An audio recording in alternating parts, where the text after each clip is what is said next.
আমাদের ওখানে উদ্দেশ্য হলো আমাদের কতগুলো বাজেট সাপোর্টের ইস্যু আছে, আর কতগুলো প্রজেক্ট ওরিয়েন্টেড ইস্যু আছে। ওয়ার্ল্ড ব্যাংক আছে, এডিবি আছে, IMF আছে, অপেক ফান্ড আছে, সেগুলো নিয়ে আলাপ করব।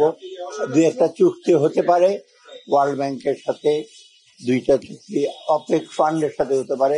অতএব এগুলো হলো অর্থায়নের ব্যাপার। আর আমরা ওখানে অন্য সাথে আলাপ করবো, ইন্টারন্যাশনাল অর্গানাইজেশন মাইগ্রেশন, ওদের সাথে আলাপ করবো। মাইগ্রেশন ওরা কক্সবাজারে কাজ করছে। তাছাড়া US ট্রেজারির সাথে হয়তো আমি ডিরেক্ট আলাপ করবো না, অফিসে আলাপ করবে। আমাদের ট্রেজারির সাথে রূপপুর প্রজেক্টটা নিয়ে একটু ইস্যু আছে, পেমেন্টের ব্যাপার নিয়ে, ওটা নিয়ে আমরা অলরেডি আলাপ করেছি। স্যাংশন আছে, ওরা স্পেশাল কিছু করা যায় কিনা ওই ব্যাপারে। তাছাড়া আমি একটা ইসে করবো, বিজনেস কাউন্সিলের সাথে আলাপ করবো। ওখানে US যেটা কমার্স, যেটা আমাদের FBC এর মতো বিরাট একটা কমার্স অ্যাসোসিয়েশন আছে, ওখানে প্রায় 70 থেকে 80 জন world top rated company, Chevron বলেন, মেটলাইফ বলেন, অ্যারামকো বলেন, ওরা সবাই অংশগ্রহণ করে। ওইখানে ওদের কিছুটা শুনবো, FDI এর ব্যাপারে, আমাদের ইকোনমিক্সের ব্যাপারে, মোটামুটি এইগুলো। আরেকটা আছে আটলান্টিক কাউন্সিল প্রাইভেট ইনভেস্টার, ওদের সাথে আমি যোগাযোগ করবো, কারণ ইনভেস্টার এখন ইন্টারেস্ট। আমরা চাচ্ছি US এর সাথে যতটুকু সম্ভব সরকারের লেভেলে, মানে মাল্টিলেটারাল লেভেল অথবা বাইলেটারাল লেভেল ছাড়াও প্রাইভেট সেক্টরের সাথে এঙ্গেজ হতো। ওখানে ইভেন এনার্জি সেক্টরের অফিসারদের সাথে দু একজন আলাপ পাবে, কারণ এনার্জি ব্যাপারে আমরা ওখানে এনার্জি এখন আনবো কিনা, কারণ যে ট্রাম্পের এটার ফলে তো আমাদের ইম্পোর্টের ব্যাপারে, US ইম্পোর্টের ব্যাপারে একটু এমফেসিস দিতে হবে আমাদের, কারণ আমরা এক্সপোর্ট যে করি তার চেয়ে বেশি, তার চেয়ে কম ওরা ইম্পোর্ট করে, এই জন্য ট্রেড ডেফিসিটটা হয়েছে। ওগুলো নিয়ে আলাপ করি।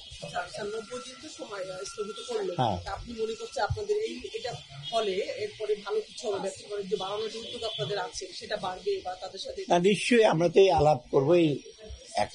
এক সপ্তাহে আলাপে তো সব আসবে না, সাথে সাথে ওদের US এর ট্রেড ইস্যুরা ঢাকাতে আসছে, ওরা ওইগুলো আলাপ করবে।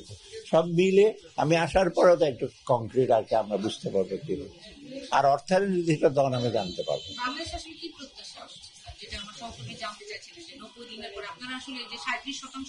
এখন এত এত প্রত্যাশা, তো আমাদের যে প্রত্যাশা যে ট্রেড গ্যাপটা আছে, এই ট্রেড গ্যাপটা একটা আর্গুমেন্ট না, কারণ আমরা চাচ্ছি যে আমাদের যে নর্মাল ট্রেড আছে যতটুকু আমরা চাচ্ছি, বিশেষ করে GSPটা আমরা ইসে করতে পারি কিনা, কারণ GSPটা তো আমেরিকার মার্কেট অত important, Europe market, Turkish market আছে, সেটা ওপেন করতে পারি কিনা।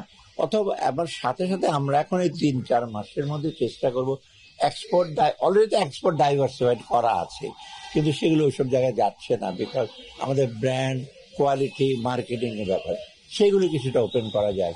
মোট কথা ট্রেড ইস্যুটা আরেকটু যদি আমরা US এর সাথে যদি আমরা আরেকটু বেশি বিস্তার লাভ করতে পারি, কারণ এখানে স্কোপ হয়তো আছে, কারণ চায়না তো রেস্ট্রিক্টেড হয়ে গেছে অনেক, বাংলাদেশ ওখানে এন্ট্রি করি। না না, এটা হঠাৎ করে কমানো যাবে না। আমাদের পরিকল্পনা কি, স্পেশাল কি তাদেরকে জানাবেন স্যার? এটা বললাম তো, আমরা যদি ওদের এনার্জি আনতে চাই, আমরা যদি আরো ক্যাপিটাল মেশিনারি যখন থেকে আসে, ওদের ওখান থেকে আমরা ইম্পোর্ট করলে তো গ্যাপটা কমবে, তাই না? হ্যাঁ, সেটা নিয়ে আলাপ করুন না। GSPটা তো একদিনে তো ইম্পোজ করা হয় না, GSPটার সাথে লেবার ল ব্যাপার আছে, ট্রেড ইউনিয়নের ব্যাপার আছে, তারপর কোয়ালিটিটা আছে। মোটামুটি বাংলাদেশের গার্মেন্ট কোয়ালিটি ভালো, কিন্তু অন্য অন্য আরো কতগুলো ইস্যু আছে।